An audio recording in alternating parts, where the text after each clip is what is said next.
First நம்ம எரிச்சல் பாய்ஸோட இந்த ஸ்டேட்மெண்ட்டை கேட்டுட்டாங்க. நாங்க ஆட்சி ஒழுங்கா செய்யல அதனால தோத்துட்டோம் அப்படின்னா அது ஒரு பெருசா கவலை இருக்காது. ஆனா மிகச்சிறப்பான ஒரு ஆட்சியை கொடுத்திருக்கோம்.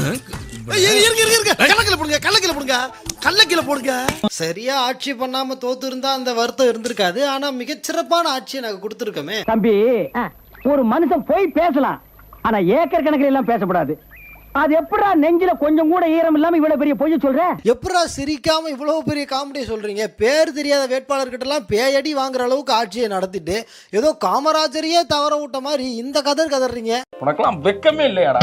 சோறு தானே திங்கிற. அதுவும் காருக்குள்ள உட்காந்துக்கிட்டு காமா பேசினா கண்டுபிடிக்க மாட்டாங்க அப்படின்னு நினைச்சுக்கிட்டு அடிச்சு விடுற கண்டென்ட் எல்லாம் பாருங்களேன். இந்த 5 ஆண்டு காலத்துல கொண்டு வந்த திட்டங்களும் திமுகவை ஒன்றிய அரசாங்கத்துல இருந்து ஐநா வரைக்கும் பாராட்டின அந்த சான்றிதழ்களும் எங்க கிட்ட இருக்கு.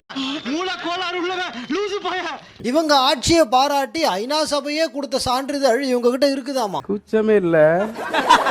இல்ல எனக்கு புரியல. 5 வருஷத்துல எப்ப ப்ரோ உங்களை ஐநா சபையெல்லாம் பாராட்டுச்சு?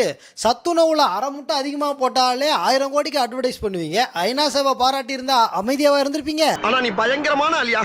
எவ்வளவு தூரத்துல இருந்தாலும் கரெக்டா சுமல் பண்ணி வந்துரு. எப்படியா அடிச்சு விட்டது கூட பரவாயில்ல, போற போக்குல சாபம் எல்லாம் விடுறாங்க. இந்த வருத்தம் எங்களுக்கு இருக்கிற மாதிரி தமிழ்நாட்டு மக்களுக்கு எப்ப வரும் தெரியுமா? அடுத்த 5 ஆண்டு காலத்துல அவங்க செய்யக்கூடிய குளறுபடிகள்ல திமுகவினுடைய ஆதரவாளர்கள் படக்கூடிய அதே வருத்தத்தை நாட்டில் இருக்கக்கூடிய ஒவ்வொரு மக்களும் படுவாங்க. அது நல்லா கத்தியது, கதறியது, ஊரை கூட்டியது. வாயில வயித்துல அடிச்சுட்டு அழுவுற நான் பாத்துருக்கேன். நீங்க என்னடா கண்ணாடியை சாத்திட்டு காருக்குள்ள உட்காந்துட்டு கதறீங்க?